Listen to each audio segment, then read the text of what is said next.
سڵاو خوێندکارانی خۆشەویست لەگەڵتانم بۆ تەواوکردنی چاپتەری 6 لە پۆلی 12 بۆ سیستەمی ئینگلیزی.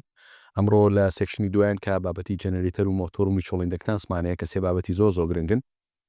با لە ئەیسی جەنەرێتەرەوە دەست پێ بکەین کە یەکێکە لە بابەتە زۆر گرنگەکان و زۆر ساڵ پرسیاری تایەتەوە. تەمان جەنەرێتەر بە شێوازێکی گشتی generator is a machine that converts mechanical energy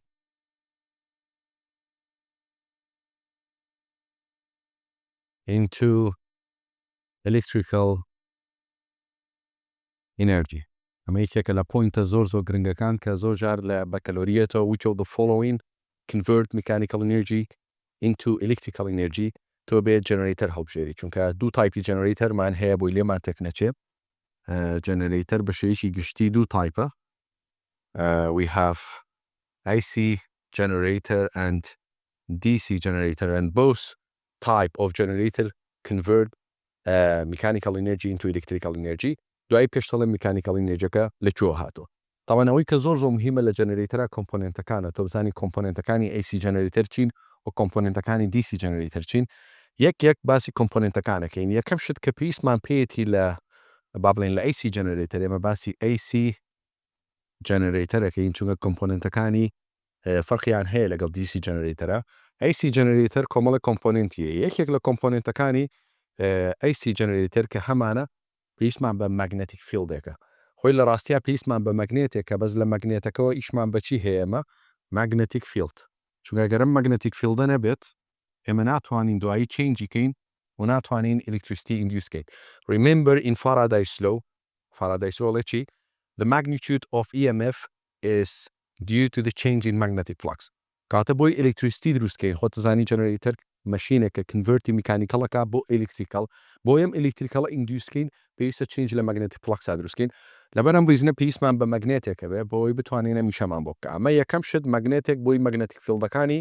هەمان بێت و لە مەگنەتیک فیلدەکانی شۆیمە بتوانین چێنجێکیان تیا دروستکەین و بتوانین ئلکتریسیتی ئیندیوسکەین. تاوان پێویستمان بە مەگنێتێکە بۆی ڕسمێکی هاکەزایی بۆ تۆ دروستکەم ئەم مەگنێتێکە خۆ دەزانی ئەم مەگنێتە فیلدیە فیلدەکان لە نۆرسەوە ئەچن بۆ ساوس. دووەم شت پێویستمان بچیە پێویستمان بە بەڕاستی کۆیلێکەیە دەرزەکانی ڕابردوو پێم وتن چونکە بۆ ئەوی چێنج لە مەگنێتیک فلەکسا دروستکەی پێویستە بە کۆندەکتەرێک هەیە کە ئەم کۆندەکتەرە لەناو ئەمەیە ئەبێت دابرێت. باشە. هەر کاتێک وتم بە سێ ڕێگا تۆ توانی ئلکتریسیتی ئیندیوسکەی moving into or out the coil inside the magnetic field یاخود دەتوانین rotate the coil inside the magnetic field or change the intensity or direction of the magnetic field or you can change the area of the loop. بەڵام باشترینیان کە دەرزەکانی ڕابردووش پێم وتن ڕۆتیشنەکەی ینی تۆ توانی لێرە ئەم کویلە ڕۆتیت کرد لەناو مەگنەتیک فیلدەیە بە ئاسانیە توانی چێنج لە مەگنەتیک فلەکسا دروستکەیت و کەرنت ئیندیوسکەی. بۆ ئەم مەبەستە لێرەیە کرێفانێک دابرێت ئەم فانە ئەکرێت لە ڕێگەی کۆمەڵێک وەسیلەوە یان کۆمەڵێک ڕێگاوە ڕۆتیتی پێکەی بۆم ناتوانانی ویند بەکاربێنی. باشە لە ڕێگەی ویندەوە ئەکرێ ئەم فانە ڕۆتیت کە فانەکە ڕۆتیتی کرد لە ناو کۆیلەکە لە ناو مەگنەتیک فیلدەکە ڕۆتیتەکە و ئلکتریسیتی ئیندیوسە بێت لە ناو کۆیلەکە و دواتر ترانسفێرەوێت بۆ دەرەوە ئیسفادی لێکین یاکرێت لە ڕێگەی وۆتەوە بێت ئاو ئێستا لە دوکان لە ڕێگەی ئاوە کۆیلەکان ڕۆتیت پێکەن یان ئەکرێت لە ڕێگەی گازەوە بێت بۆ نمونەیان لە ڕێگەی سوتەمەنیەوە بێت وەکو محەتەی کە لە چەمچەماڵ هەمانە. بەم ڕێگایە تۆ توانی میکانیکال ئینەرژی کە هەمانە کنڤەرتیکەی بۆ ئلکتریکال ئینەرژی. ئێستا دوای ئەوەی کە ئەم کۆیلە ڕۆتیتی کرد تاوانەمە دووەم با بیرمان نەچێ لێرە بینوسین دووەم کۆیلێکمانەیە ئەم کۆیلە بۆچی باشە بۆی کە چێنج لە مەگنەتیک فلەکسا دروستکا و ئلکتریسیتی یا ئیندیوس ببێ دوایی ترانسفێری ئەو ئیندیوست کەنێتەمان بۆ بکا بۆ بەشەکانی دەرەوە. تەمانە لێرەیە بۆی ئیشکالمان دروست نەبێت پێویستمان بە دوو سلیپرینگەیە چونکە گە ڕاستەو خۆی ئێستا ئاواهی کۆنێکتیکەین بە گلڤانۆمیتەرێک یان کۆنێکتیکەین بە گڵۆپێکەوە لەبەرەی ئەم دوو وایرە بە بەردەوامی ڕۆتیتەکەن لە یەکتر ئاڵێن واگەری قرتانی هەیە و دیسکۆنێکشن ڕۆیە و ئەم حاڵەتە دروست نەبێت پێویستمان لێرە بە دوو پارتی تازە هەیە کە پێیان وترێت سلیپرینگ کاتە پێویستە لێرەیە دوو سلیپرینگ دابنێم ئەمە سلیپرینگێک ئەمە سلیپرینگێکی تر پێم وابێ لێرە لە ڕسمەکە زۆر ڕوونتر دیارە ئەم دوو سلیپرینگەدانی چیان بەلایەکی کۆندەکتەرەکەەوە یان لوپەکەەوە کۆنێکتراوە دانیان بەلاکی تری کۆندەکتەرەکەەوە کۆنێکت کراوە. باشە ئێستا کە ئەمە کۆیلە ڕۆتیتەکە لە ناو ئەم مەگنەتیک فیلدەیە و با بڵێن ئلکتریسیتی ئیندیوسە بێت ئەمەنیەتە ناو ئەم سلیپرینگانەوە ئەمانە سلیپرینگن کاتە سێم بەش کە پێویستمان پێێتی we need two slip ring ئەم slip ringانە چیەکەن کۆیلەکەمان بۆ کۆنێکت دەکەن بە بەشەکانی دەرەوەی سێرکتەکە حالێن ئێستا لەناو ئەم slip ringانە ئەلکتریسیتی هەیە بۆ ئەوەی ئەم ئەلکتریسیتیە ترانسفێرکەی بۆ outside پێویستمان بە دوو برەشەیە دوو کۆندەکتین برەشەیە تەمان ئەمە ئیشەکانیان وەکو برەش وایە چونکە با بڵێن هیچ لە حیمێک نییە لە بینی با بڵێن ئەگەر ئەمە slip ringەکان بێت و ئەمە برەشەکە بێت تەنها وەکو برەش دەورە بینێ بۆیە ناونراوە برەش و گرافیتە و کۆندەکتەرە بەڵام ستیشنەری ناگەدار بەمانە ناجوڵێن و بەم شێوازە ینی ئەگەر ئەمە برەشێک بێ ئەمە کۆیلەکە بێت بەم شێوازە کۆیلەکە با بڵێن slip ringەکان ڕۆتیتەکەن بەهۆی ڕۆتیشنی کۆیلەکەەوە و برەشەکان تەنها کۆنێکت یان بەرکەوتنێکی بەسییتیان هەیە لەگەڵ ئەم slip ringانەیە و ئلکتریسیتیەکە لە ڕێگەی ئەم کۆندەکتین برەشانەوە ترانسفێرە بێ بۆ بەشەکانی دەرەوە یانێک کە ئێستا من لێرە گەلڤانۆمیتەرێک دابنێم باشە لە ڕێگەی ئەم گلڤانۆمیتەرە کە دیقەت بم دوایەوەی کام کۆیلە ڕۆتیتی کەسێکەین نیدڵی گلڤانۆمیتەرەکە دفلێکتەکە کامەش بەڵگەی دروستبوونی ئلکتریسیتیە کاتەبا لێرەشە پارتی چوارم بنووسین کە we need two stationary brushes باش ئەمە بەشەیەکی گشتی کۆمپۆننتەکانی AC جەنەرێتەرە کە احتیمالی هەیە لە بەکەلۆریە بۆ تۆ بێتەوە بڵێ which of the following is the main component of AC generator ینی ئەگەر تۆ کۆمپۆننتەکانی AC جەنەرێتەر نەزانێت احتیمالی دوو دەرەجەت بڕوان بۆیە هەر یەکێک لەم کۆمپۆننتانت ئەگەر بینی لەناو مەڵتیپڵ چۆیسەکانە ئەبێ هەڵی بژێری و زۆربەی کات لەگەڵ دیسیە تێکەڵیەکە دیسی جەنەرێتەر بۆ منە کۆمپۆننتێکی دیسی جەنەرێتەر هێنێ لەگەڵ ئەمە میکسیەکە ئەڵە which of the following is not a main component of AC generator و کاتە بێوی دیسی هەڵژێری یان جاری وایە مۆزوعەکە دیسی ئەڵە which of the following is a main component of DC generator ئەچ شتێک بۆ من ئەم تو slip ringە دانێ لێرەیە کە لە ئەیسیا هەیە و لە دیسیە نیمانە باشە ئێستا بە شوێکی گشتی AC جەنەرێتەر هەمانە و ئازانین ئیشەکەی چێ کنڤرت میکانیکەڵ ئینەرژی ئینتو ئلکتریکەڵ ئینەرژی تێگەیشتن کە میکانیکەڵ ئینەرژیەکە چۆن دروستە بێ و کۆمپۆننتەکانی AC جەنەرێتەریشمان زانی چییە ئێستا گەر من بمەوێت با بڵێن ئەلکتریسیتیەکی زۆرتر ئیندیوسکەم ئەبێ بزانم what factor does EMF in generator depends on ئەبێ بزانم ئەو ئەپسلۆنەی کە لە جەنەرێتەرا دروستە بێت ئەو EMFەی کە لە جەنەرێتەرا با بڵێن دروستە بێ ئیندیوسە بێت دیپێندەکە سەرچی بۆ نمونە من ئێستا جەنەرێتەرێکی بچووکم دروست کردووە EMFێکی کەم ئیندیوسەکە بۆی بتوانم وای لێ بکەم کە با بڵێن کارەباییکی زۆرترم باتێ پێویستە بزانم ئەو فاکتۆرانە چین کە EMF یان دیپێندەکەنە سەر EMF ئەو فاکتۆرانە بریتین لە ئەتوانی بە بانویان نەبوو بەم شێوازە بینوسیت ساین فێتە سۆبا یەکێک ئەکسپلینی ئەم شتانە بکەین کە لێرە هەمانە تاوان ئەمە ڕوڵی جەنەرێتەرە تۆ بۆ جەنەرێتەر بەکاری هێنی ئەپسلۆن خۆتان نەزانن ئەمە is induced due to the rotation of the coil inside the magnetic field and it depends on some factor. The first one is number of turn. N is number of turn. So هەتاوەکو نمبەری تێرنەکان زۆرتر کەینە ناو با بڵێن AC جەنەرێتەرەکەیە ئەو کاتە EMFێکی زۆرتر دروستە بێ کاتێ the first factor is increasing the number of turn احتیمالێ بۆ ڕێگایش بێتەوە which of the following is gonna increase the EMF in AC generator طبعا کە تۆ نەزانی دیپێندەکات سەرچی ناتوانانی وەڵامی پرسیارەکە بیتەوە بەڵامەکە بزانی دیپێندەکات سەرچی ببێکێ لە پرسیارە ئاسانەکان لە لای بەڕێزێ باشە The second factor is area. The cross-sectional area of the coil is the second factor which is directly proportional to the EMF. If you increase the cross-sectional area of the coil,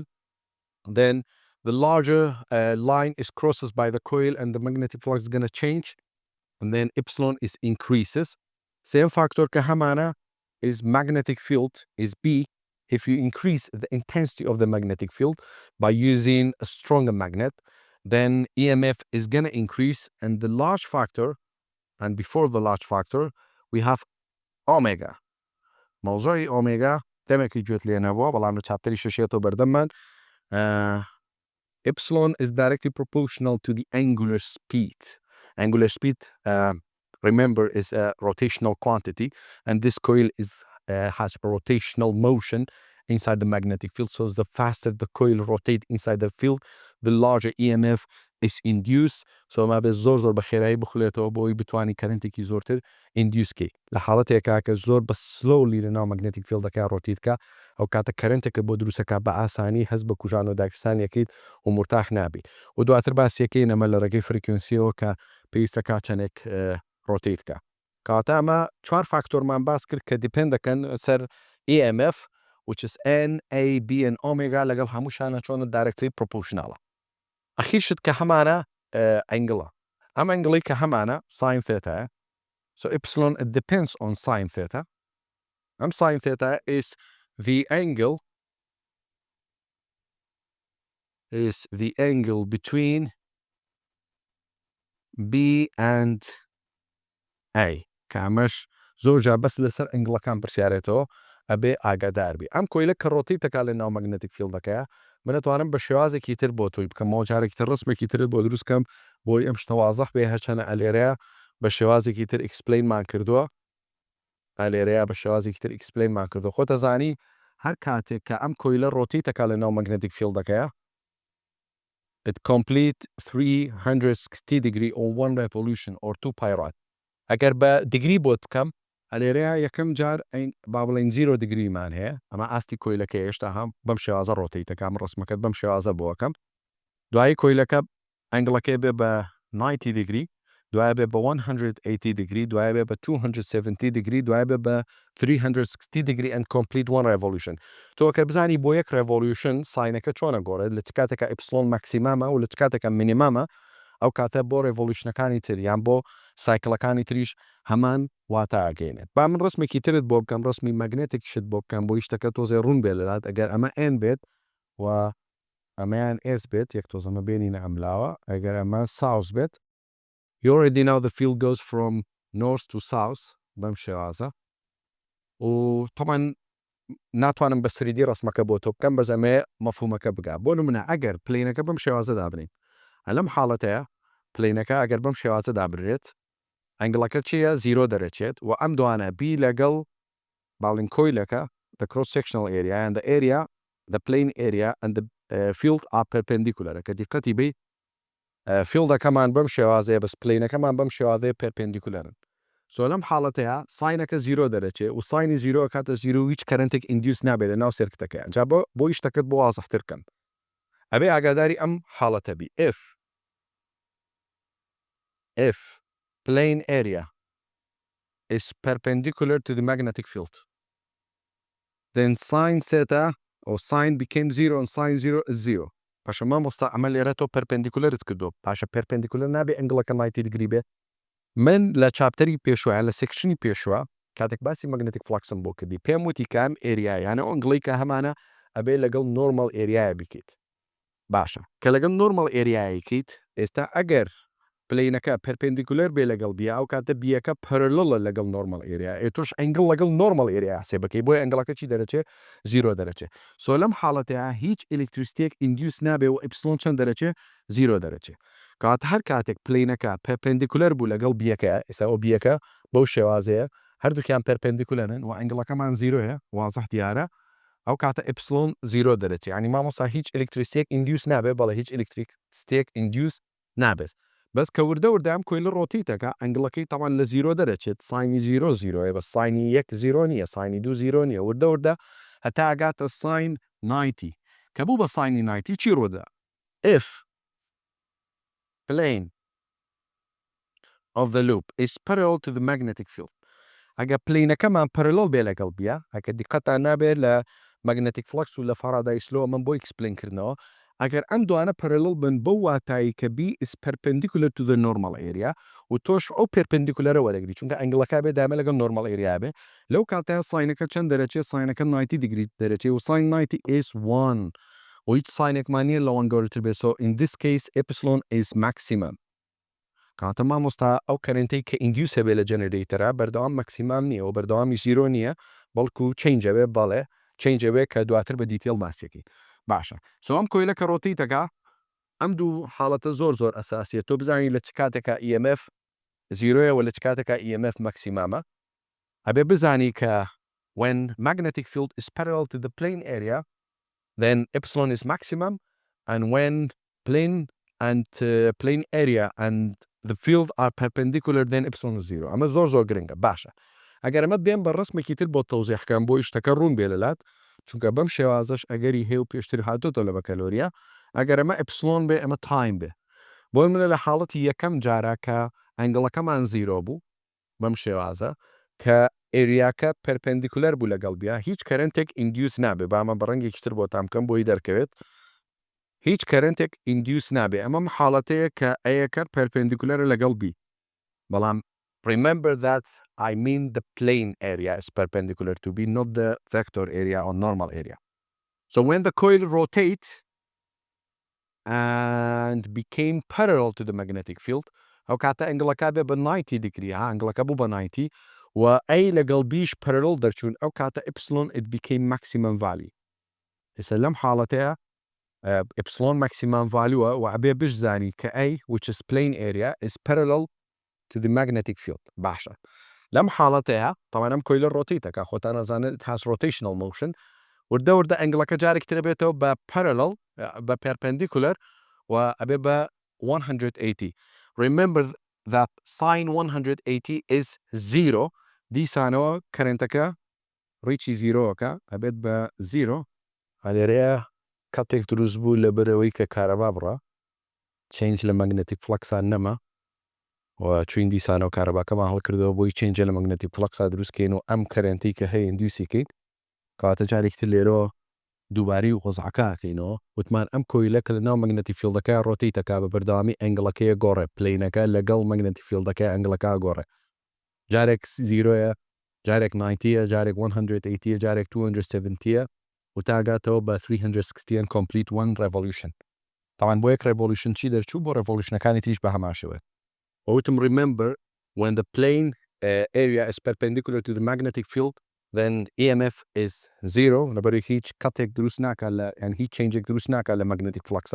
بۆیە هیچ کەرەنتێ ئیندیوس نابێ و ئەگەر هاتووم پلەینەکەمان parallel بوو بەبی ئەو کاتە ساینەکە بێ بە 90 degree because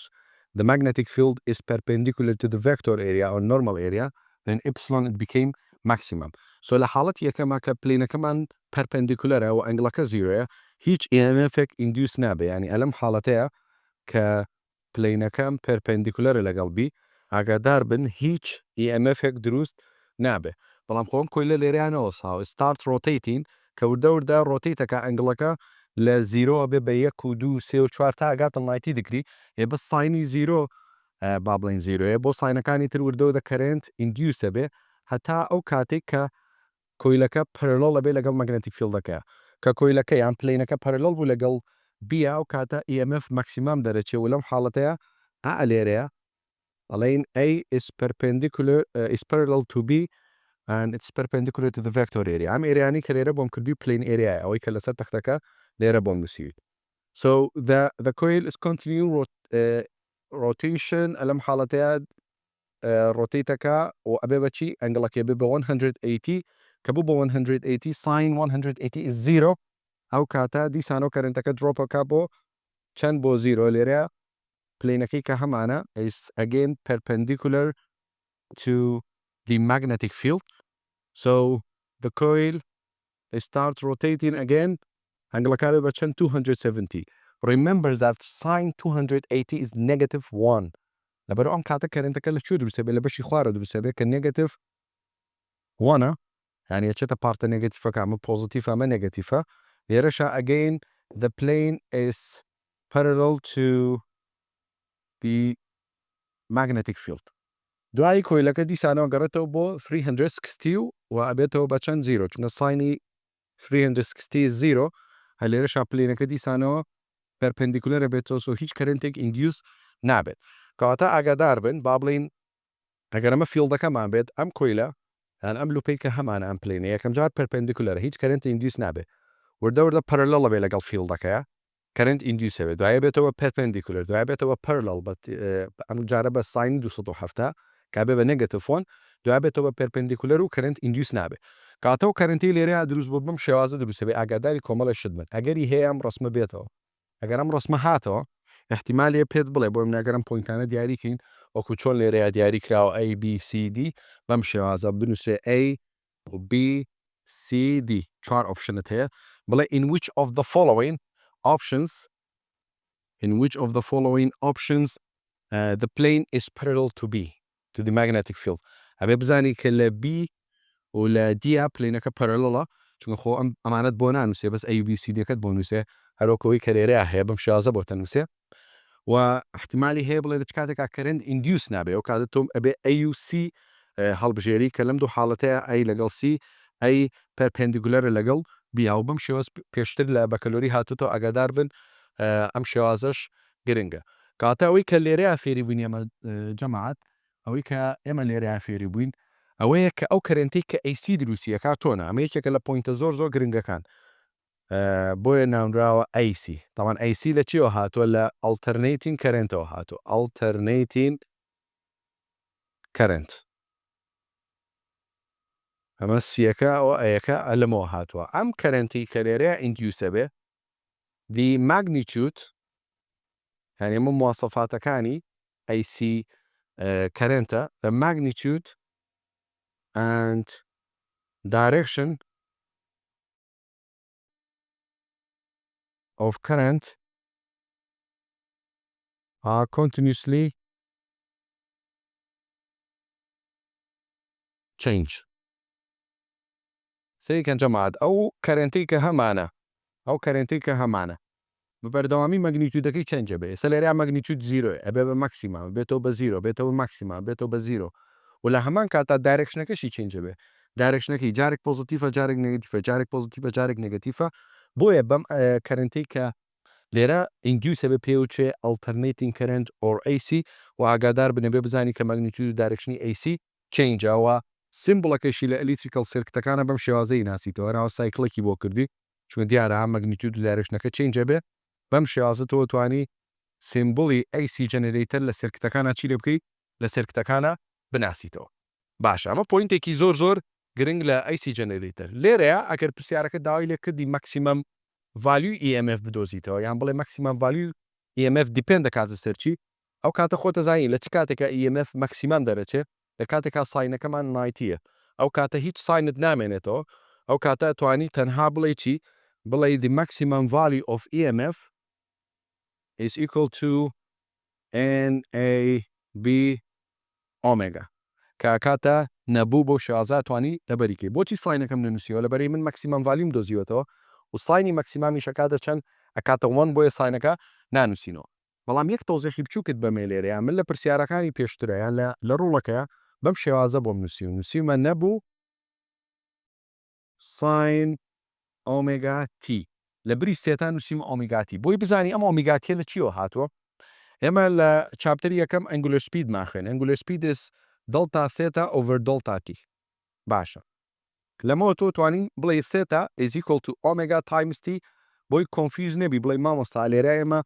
سێتامان هەیە ئەنگڵ دایمە و تومانە ساین ثێتا بۆچی تۆ ئۆمیگاتیت نووسیوە لەبەری لێرەوە وەرمانگرتۆ ئاگادار بن و لەمە و دوش بەم شێوازەی نووسین ساینەکە ساینی ئۆمیگاتی لەبەری لێرە فریکوێنسیمانەیە تۆزێکی تر ئەو دیتێڵەشە بۆ باسەکە ئەکرێت جگەلەوەی ئۆمێگا لە ڕێگەی ئەنگولەر دیسپلیسمنت و تایمەوە بدۆزینەوەکوی لە چاپتەری یەکەم فێر بوویت ئەکرێت لە ڕێگەی شتێکی تریشەوە ئێمە ئۆمێگا بدۆزینەوە بۆ نمونە لێرە بۆ هەر ڕێڤۆلوشنێک خۆتە زانی ئەنگولەر دیسپلیسمنت is 2 pi rad بۆ هەر ڕێڤۆلوشنێکە لە چاپتەری یەکەم فێر بووی ئەنگولەر دیسپلیسمنت چەندێکە 2 پایە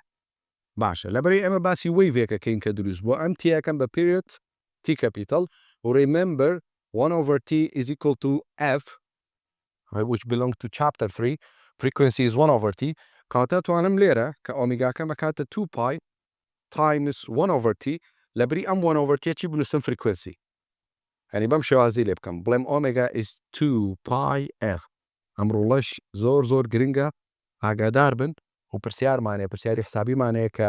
زۆرجار لە پرسیارەکانە سێرەکەی ئەنگولەر سپید نەدراوە بەڵام فریکوێنسی ئەویتی تۆ توانین لە ڕێگەی فریکوێنسیەوە ئەنگولەر سپید دۆزیتەوە لێرە دایبنیتەوە یاخود لێرە دایبنیتەوە یان بە پێچوانەوە زۆربەی کات لەوانەیە داوای فریکوێنسی بکە لە پرسیارەکەیە بۆی فریکوێنسی بدۆزینەوە تۆ بێ ئۆمێگا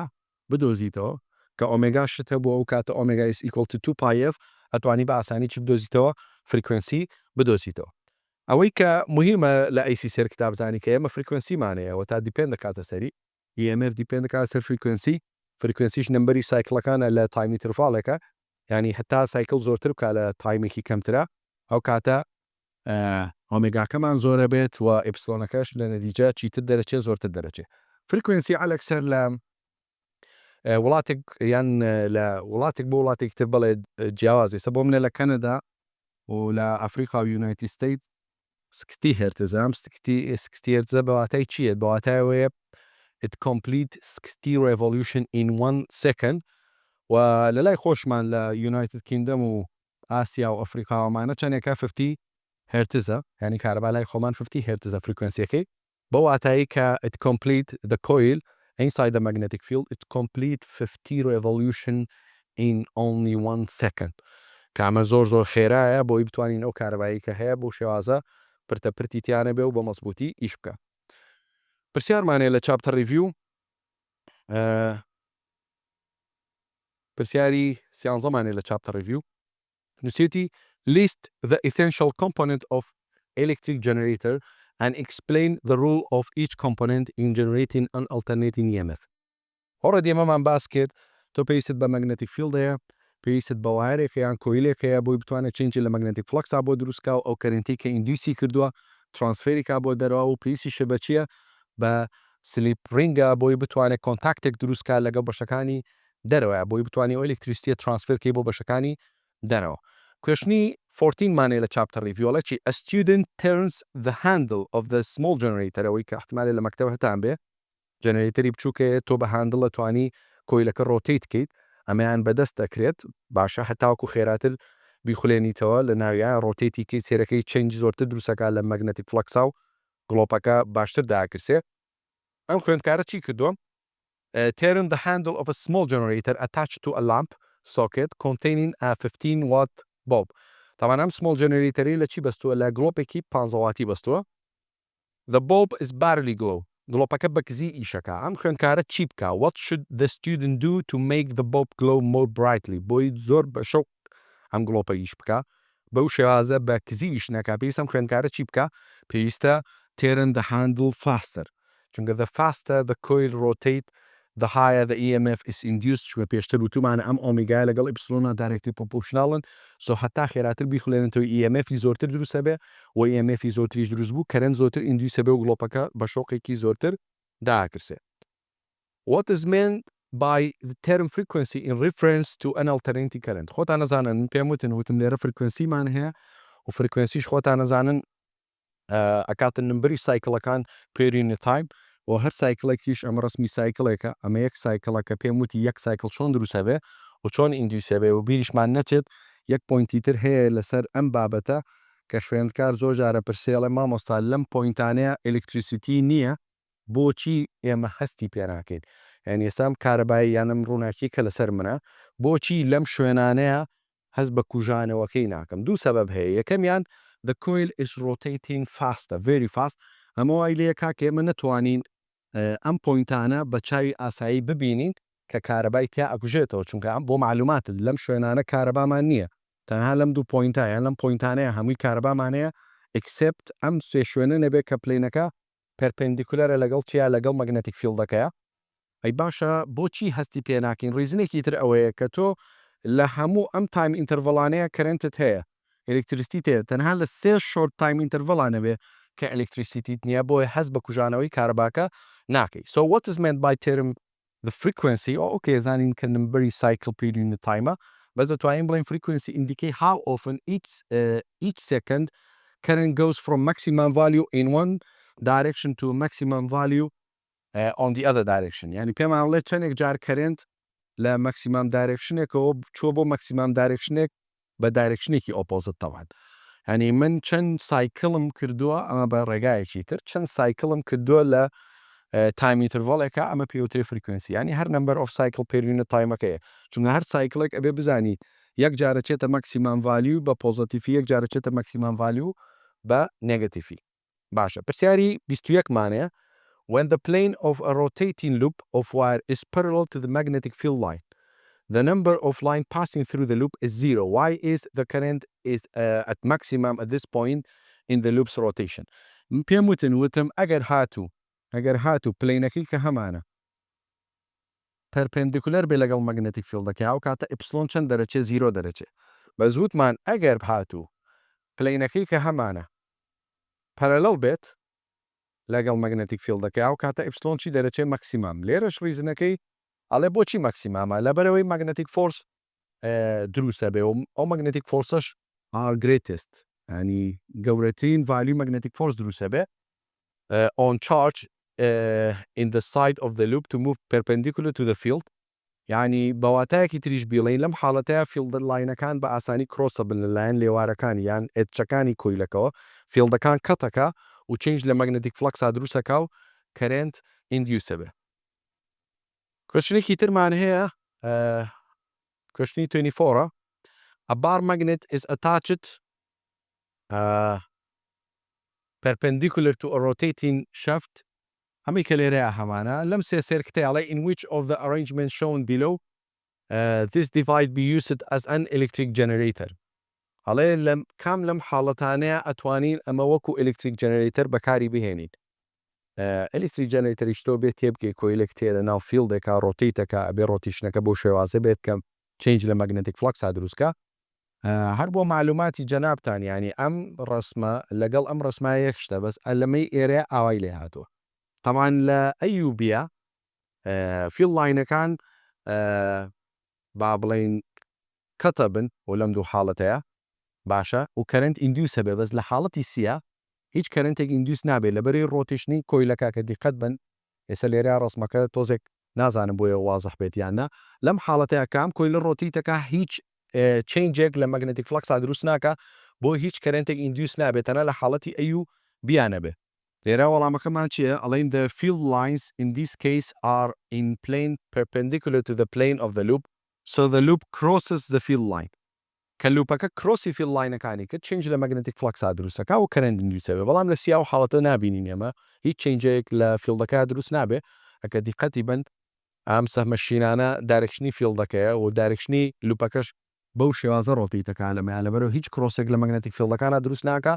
بۆ ئەکسپێکتیەوە ناکەین کە وەکو ئەیسی جەنەریتەر بەکاری بێنین سۆگەرم ڕسمە هاتەوە تۆ ئەیوبی هەڵەبژێری ئەیوبی شۆکو پێم وتن هەر یەک ڕسمە بەزە لەمەیە تیلت کراوە بەو شێوازی لێکراوە دارێکشنەکەی گۆڕاوە Okay. So the faster the coil of the loop of an AC generator rotate, the harder it's to turn the loop. Use Lenz law to explain why this happened. طبعا أنا كشني 26 كبيرتان بخمة Lenz law يوتشي Lenz law يوت the magnetic field of the induced current is in the direction opposite to the chain that created. يعني هميشه ضدية وسته وتيش مان أم ضد وسطانة بوشيلا درزكاني رابردوا to obey the conservation of energy. بويني على energy increase كا ياخد decrease كا باشا ليري على بوشي لكاتكا كا كويلكا بخيرائي لناو IC generator كا روتيتكا the harder is to turn the loop كورستري بديش okay because the magnetic field of an induced current opposes the change in the external field أوي كا للين ساوتمان يعني أو فيلدي بهوي كرنتكلي ناو كويلكا ودروس بو opposite چی واسطه external field لکا واسطه که سورسکی خو معنی یعنی مگنتکان دامنا و حتی وکو کویلکش سریعتر بخلیتوا کرنتی کی زورتر دروسه به و کات مگنتیک فیلد کا زورتر به او کات زیاتر opposite یکا بو قرستر روتیتکا اما وکو explaining لينز لو یاخد ریویک بو لينز لو که باس ما کرد اما همو او بابتانه بو که لسر AC generator تو خوێن کار پێویستە بیزانی و ئاگادار بە زوربەی ساڵەکان ئیتر لە کۆمپۆننتەکان بێ لە مەسلەی ئەنگڵەکانە بێ لە مەسلەی پرۆپەرتیەکانی AC جەنەریتەرا بێ پرسیارێتەوە چونکە بەڕاستی بابەتێکی زۆر گرنگە و ئەکرێ پرسیاری حسابیش بێتەوە لەسەر ڕوڵەکە کە لە سێکشن ڕیڤەکە ئینشەڵڵا دەرفەت هەبوو ئەو پرسیارانشتان بۆ هەلەکەم ئەچینە سەر تایپی دووەمی جەنەریتەر کە ئەمەیان DC جەنەریتەرە ئاگادار بن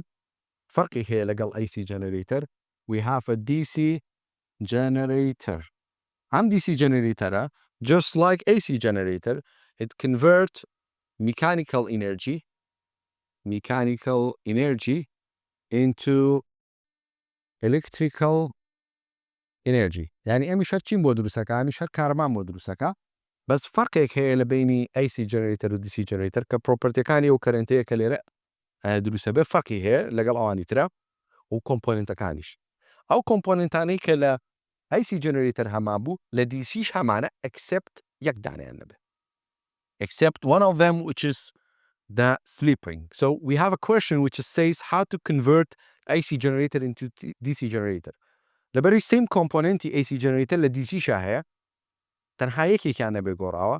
ئەتوانین ئەنسەرەکە بەم شێوازە بکەین how to convert AC generator into DC generator ئەڵێن by replacing the slip ring into a commutator. کۆمیوتێتەری چێت تو هاڵفرنگە یعنیەکە من بێم ئەم گۆڕانکاریە بچووکە سلیپرنگەکانی کە باسم کرد لای سی جەنەریتەر لای بەرم و لە بەرامبەر چی دابنێم تو هاڵفرنگ دابنێم کە پێوچە کۆمیوتێتەر ئەو کاتە توانم AC جەنەریتەر کنڤرت کەم بۆ DC جەنەریتەر کاتاکە ڕسمەکانت بۆ بکەمەوە لێرە شار سیم کۆمپۆننتمان هەیە ئەو کۆمپۆننتانەی کە هەمانە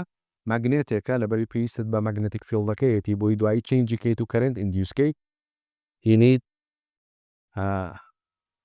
coil of wire or a loop سەمە لوپێکشمان پێویستە لێرەیە و چی تریشمان تەوانەمە تا ئێرە سیم کۆمپۆننتە لەگەڵ AC جەنەریتەرە تەنها لەو بابەتی پێشوا کە باسمان کرد ئێمە دوو سلیپرنگمان هەبوو سلیپرنگێکیان کۆنێکت کرابوو بەم سایدەی کۆیلەکەەوە ئەوی تریان کۆنێکت کرابوو بە سایدەکەی ترەوە لێرە چیمان هەیە لێرە دوو هاڵفرنگمان هەیە دوو هاڵفرنگ و من ئەمەد بۆ وەکو هاڵفرنگ لێ بکەم بەم شێوازە ئەمە دوو هاڵفرنگمان هەیە ئەمەیەک تۆز بۆڵدیکەین تۆزی جوانتر دیار بێ تەمەەن ڕسمەکە لێ وازەحترە ئەم هاڵفرنگانی کە هەمانە تەمەەن لایەکی کۆنێکت بۆ بەم سایدەوە لاکی تریشی کۆنێکت بۆ بۆ سایدەوە ئێستا ئەم ڕسمە لێرە سریدیە تۆزێ وازەحتر دیارە ئەمی من تودیە باش هەستی پێ ناکەی بەڵام ئەوەنە بزانە کە یەکێک لەم ڕنگانە کۆنێکت کراوە بەم سایدەوە و هاڵفەکەی تریشی کۆنێکت کراوە بە سایدەکەی ترەوە و پێویستیشمان بەچی هەیە دوو بڕەش هەروەکەوەی کە پێشتر باسمان کرد we need two stationary brushes ئەمە گرافیتین کۆندەکتەریشن ئەگە لێرە ئێستا گلڤانۆمیترێک دابنین بە هەمان شێوەی پێشوو جەماعەت بە هەمان شێوەی پێشوو ئەبێت تۆ ئاگاداری یەخشت بی شتەکە چییە پلینەکە ئەگەر parallel بوو current is induced if the plane is perpendicular to the magnetic field current is not induced just like AC generator بەڵام لێرەیە یەک شت هەیە بۆ نمونە ئەگەر بێتو لەم حاڵەتی یەکەم جارە ئەگەر پلینەکەی کە هەمانە پەرپێندیکولەر بوو لەگەڵ مەگنەتیک فیڵدەکە هیچ کەرنتێک ئیندیوس نابێت وردە کۆیلەکە ڕۆتیتەکە خۆتان نەزانن لە چ کاتێکە ئەبێ بە مەکسیمام when the plane of the loop is parallel to the magnetic field هەلەو حاڵەتەیە ئێستا ئەیوبی کە parallel current یان epsilon it became maximum value and when the coil rotates again became zero ئەمە لەم حاڵەتەیە چییە A is perpendicular to B بەڵام لێرەیە گۆڕانکاری ڕۆیە جەماعەت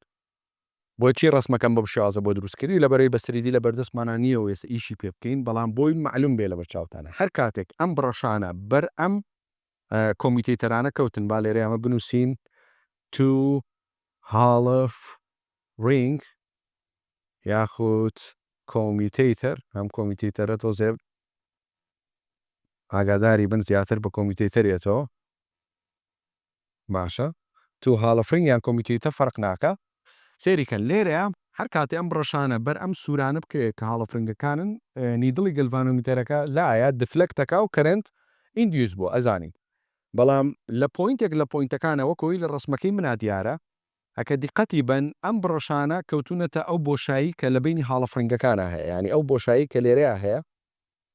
بڕەشەکان کەوتونەتە تەبعاً کەرنتەکە ترانسفێر نابێ بەناو بڕەشەکانە و کۆیلەکەش ریڤرسە بێ بۆیە ئەم بەشی خوارەوەی سێرکتەکە دروست نابێ ئەم بەشی کە لە خوارەوە هەمان بوو دروست نابێت جارێکی تر بەشی سەرۆمان بۆ دروستەکاتەوە بەم شێوازە و بۆ شێوازە کەرنتەکە بەردەوامە بێ تەنها بەشە پۆزتیفەکەی هەیە لێرەیە و بەشە نێگەتیفەکەی دروست نابێت کێ وای کرم بەشە نێگەتیفە دروست نەبێ ئەو کۆمیوتێتەری کە لێرە دامانەوە کاتە ئەبێ بزانی بۆچی کۆمیوتێتەر لە DC جەنەرێتەرا بەکارێ کۆمیوتێتەر is used to create a current the magnitude is continuously changed but the direction is constant یعنی ئەوەی کەوای کرد direction constant بێ بەشە نێگەتیفەکەی نەبێ ئەم کۆمیوتێتەرەیە چونکە کۆمیوتێتەر دواتر لە مۆتۆری شاباسەکەین بەس لە مۆتۆرە ئیشێکی تری هەیە بەس لێرە بۆچی ئەم کۆمیوتێتەرە بەکارهێنین ئەم کۆمیوتێتەرە لێرە بەکارهێنین بۆ ئەوەی کە دارێکشنی کەرنتەکە چۆن بێ دارێکشنی کەرنتەکە کۆنستان بێ کاتا کە پێت بڵێم ئەو کەرنتەی لێرە دروستە بێ چۆنە ئەڵێن the magnitude of the induced current of the induced current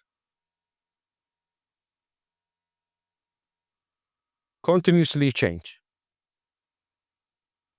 يعني ئەو کەرەنتەی هەمانە مەگنیتیودەکەی continuously change ئەبێ کە دیقەتی بین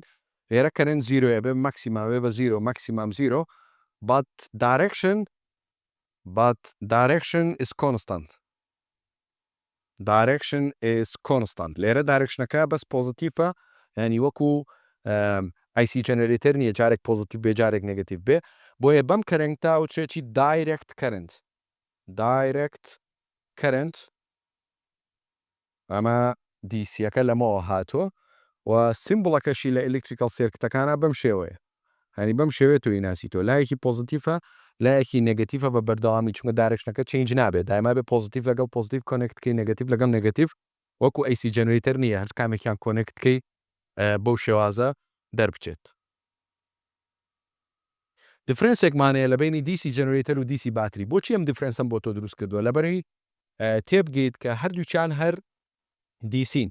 ئێمە باتریمان هەیە لە ماڵە هەمومان بەکاری هێنین لە هیچ نەبێ لە کۆنتترۆڵا بەکاری هێنی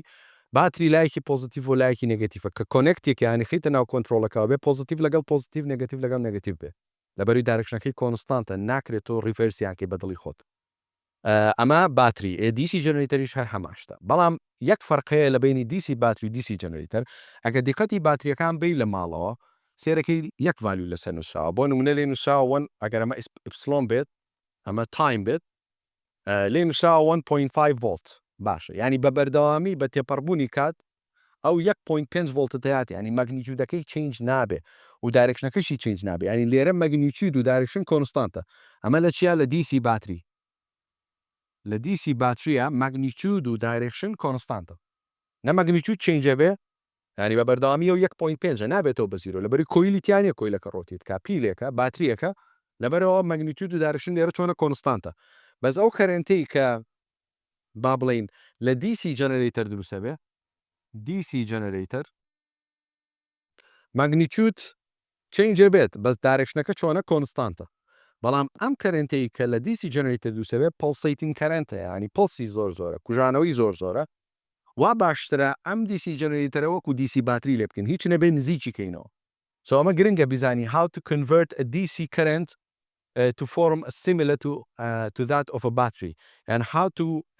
convert a DC generator into DC battery بۆی کەرەنتێکت دەستکەوێت nearly constant بە هیچ نەبێت چونکە لێراوەکو پێم وتن پڵسی زۆرە ئەمە وەڵامەکەی ئاسانە ینی تۆ توانی ئەم کەرەنتە بە ئاسانی nearly ئەمەیکەی نەک 100% بیکەی بە DC باتری ئەتوانی بەم شێوازەی لێ بکەی با بەڕەنگێکی تر بۆ بکەم بۆی وازەح بێت ئەتوانی ئەو کەرەنتەی کە دروست بۆ لێرەیە بەم شێوازەی لێ بکەی تقریبەن پڵسەکە نەماوە و nearly کۆنستانتە ئێستا ما هەر DC جەنەرێتەرەوە حالیان ئەگەر ئیشیشی پێ بکرێ بەم شێوازەیشی پێگەی چونکە ئەمە پڵسی کەمترە بەس ئەمە چۆن وای لێکرێ ئەڵێن by using many commutator and loops ئێمە خۆمان چیمان هەبوو دوو حاڵە فرنگمان هەبوو یان کۆمیتەیتەرێکمان هەبوو تۆ لەم حاڵەتەیە پێویستە نەمبەری کۆمیتەیتەرەکان چی لێ بکەیت زیاد بکەیت و نەمبەری کۆیلەکانیش لەگەڵ یا زیاد بکەیت ئەگەر تۆ توانیت ئەم گۆڕانکاریە بکەیت ئەوە ئەتوانی کەرەنتێک ئیندیوسکەی کە nearly کەرەنتەکە نزیک بێ لە DC باتریەوە بەم شێوازە دەرچێت کە هەمانە بەم شێوازە تۆزە ئیش پێکردنی قورسە لەبەری پڵسی زۆرە کوژانە و داکستانی زۆرە و ئاگاداریش بە لێرە ئەمە فریکوێنسیمان زیرۆیە چونکە لە سێکشنی سێ با بڵێن هەنێک بۆ منە سلف ئیمپیدانسە خوێنین کاپاسیتیڤ ئیمپیدانسە خوێنین کە دیپێندەکەنە سەر فریکوێنسی سۆکەر بە دیسیەوە بیان بەستین یان بە دایرکت کەرنتەوە بیان بەستین سێرەکەین ئیش ناکەن لەبەروی لێرە فریکوێنسیمان نییە وەکو AC دیفرەنسێکم بۆ کردوون لە بینی AC جەنەرێتەر و DC جەنەرێتەر ئەتەڵام سیمیلارەتی هەیە لە بینیانە both convert mechanical energy into electrical energy but the main difference between AC generator and DC generator is component and the type of the current that they induce. In AC generator we have two slip ring but in DC generator we have two hollow ring or commutator. So in the question you may see the components, for example, which of the following is an essential component of AC generator. If two hollow ring is included, so you don't have to pick it up لبرای مغلطة ئەگەر بە شێوازێکی تریش هاتەوە which of the following is not an essential part of AC generator بۆ منە تو هاڵفرنگی ئەیتێ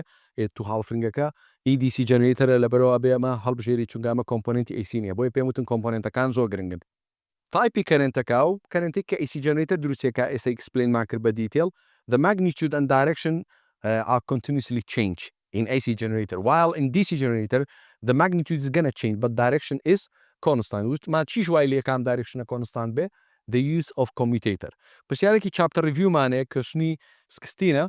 how can an AC generator be converted to DC generator وەڵاممانایە وتمان by replacing the two slip ring into a commutator یعنی ئەگەر سلیپرنگەکان لابەرین کۆمیتیتر دانینەوە کاتە بە ئاسانی AC کنڤرتەکەی بۆ DC لەبەرەوەی کە ئەم کۆمیتیتەرە چیەکە prevent the reversal of the current every half cycle ینی پریڤنتی ئەوە کە ببێ بە ماینەس سۆ بە بەردەوامی بە پۆزیتیڤ بۆ دەرەچێت ئەمە بابەتی AC جەنێتەر و DC جەنێتەرم بۆ هیوام سوودێکی هەبوو بۆی خۆشەویست ئینشەڵا لە دەرزی داهاتوە باسی مۆتۆرتان بۆ بکەم